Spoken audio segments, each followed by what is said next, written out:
नमस्कार. अकस्मात मराठी हॉरर स्टोरीजमध्ये तुमचं स्वागत आहे.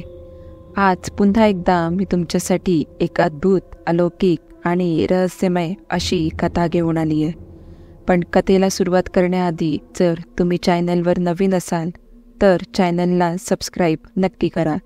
सोबतच बेल आयकॉनवर देखील क्लिक करा, जेणेकरून तुम्हाला अशाच नवनवीन आणि थरारक कथांचे नोटिफिकेशन्स मिळत राहतील. माझे बाबा पेशाने वकील आहेत, त्यामुळे कोर्टच्या केसच्या कामात त्यांना नेहमी बाहेरगावी जावे लागते. पण कामामुळे परतायला कितीही उशीर झाला तरी ते परगावात कधी मुक्काम करत नसत. त्या दिवशी असेच झाले. एका कोर्ट केसच्या बाबतीत माझे बाबा नागपूरला गेले होते. नागपूर ते आमचे शहर साधारण 3 ते 4 तासांचे अंतर. सर्व कामे पार पाडून घरी परतायला रात्रीचे 10 वाजले. काम नीट संपवून बाबा घराकडे निघाले. नाक्याजवळ येताच त्यांच्या गाडीतील पेट्रोल संपले. कामाच्या नादात त्यांच्या लक्षातच आले नाही. अवतीभोवती कुठेही पेट्रोल पंप दिसत नव्हता.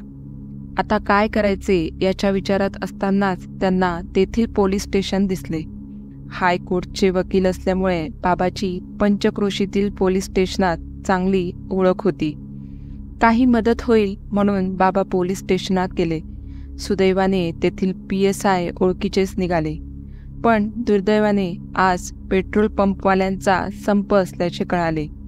तरीही तेथील पोलिसांनी त्यांच्या गाडीतील पेट्रोल काढून बाबांची घरी जाण्याची सोय करून दिली. पण या सगळ्यात बराच वेळ गेला आणि पोलिसांचे आभार मानून बाबा आपल्या मार्गाला लागले. ती रात्र कदाचित पौर्णिमा होती की पौर्णिमेला काही दिवस बाकी होते. चंद्र इतका मोठा होता की दूर दूरपर्यंत सर्व स्पष्ट दिसत होते. स्वच्छ निरभ्र आकाश, चांदण्यांचा निळसर प्रकाश संबंध रस्त्यावर पडला होता.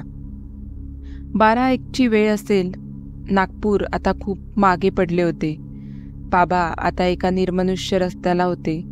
काही अंतर कापल्यानंतर गाडीच्या समोरच्या प्रकाशझोतात त्यांना एक विचित्र दृश्य दिसलं. गाडी थांबवून पाहिले तर एक माणूस रक्ताच्या थारोळ्यात पडला होता. त्याच्या पोटात खोल जखम होती. तलवारीने खुपसल्यागत शरीरावर अनेक वार केले होते. सगळ्या शरीरातून रक्ताचा लोंढा वाहत होता. चंद्रप्रकाशामुळे तो स्पष्ट दिसत होता. तो एक सारखा पाणी पाणी असे उच्चारत होता. बाजूच्या शेतातील पाटातील पाणी आणून बाबांनी त्याला पाजले. त्याच्या चेहऱ्यावर थोडे पाणी शिंपडून त्याला नीट शुद्धीवर आणले. त्याला लवकरच हॉस्पिटलमध्ये हलवणे गरजेचे आहे हे ओळखून बाबांनी त्याला मोटारसायकलवर मागे बसवले. तो खाली पडू नये म्हणून पोटाला आणि खांद्याला नीट पकड असे सांगून बाबांनी गाडी चालू केली. पुढच्या गावातच एक हॉस्पिटल होते. बाबा घाईने तिकडे निघाले.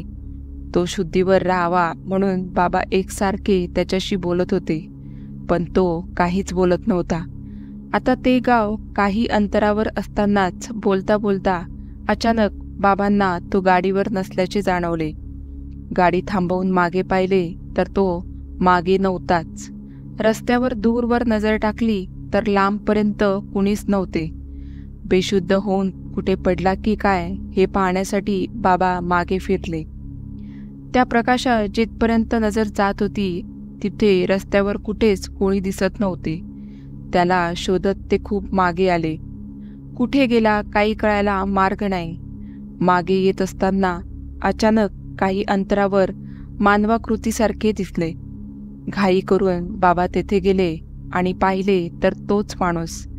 बाबा त्याला उचलून मोटारगाडीवर बसवणार इतक्यात त्यांच्या लक्षात आले, गेल्या वेळेस याला येथूनच उचलला होता.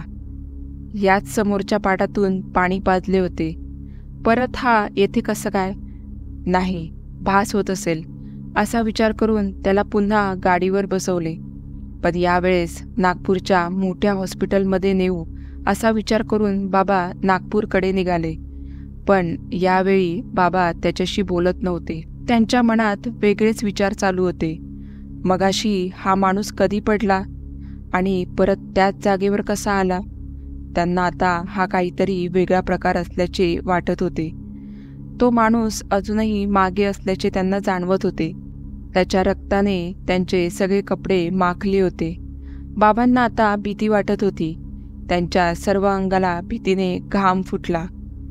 आता खूप अंतर कापल्यानंतरही तो माणूस त्यांच्याबरोबरच होता. बाबांच्या मनात विचार आला, हा अजूनही आपल्यासोबत आहे म्हणजे मला मगाशी बासच झाला असणार. सुटकेचा निश्वास टाकून बाबा काही अंतर पुढे गेले असतील. तोच एका क्षणातच त्यांना मागे कोणी नसल्याचे जाणवले. त्यांनी मागे वळून पाहिले तर मागे कोणीच नव्हते. आता मात्र बाबांना कळून चुकले की हा काहीतरी विचित्र प्रकार आहे. ते खूप घाबरले व तेथून बाबांनी त्वरित पोलीस स्टेशनच गाठले.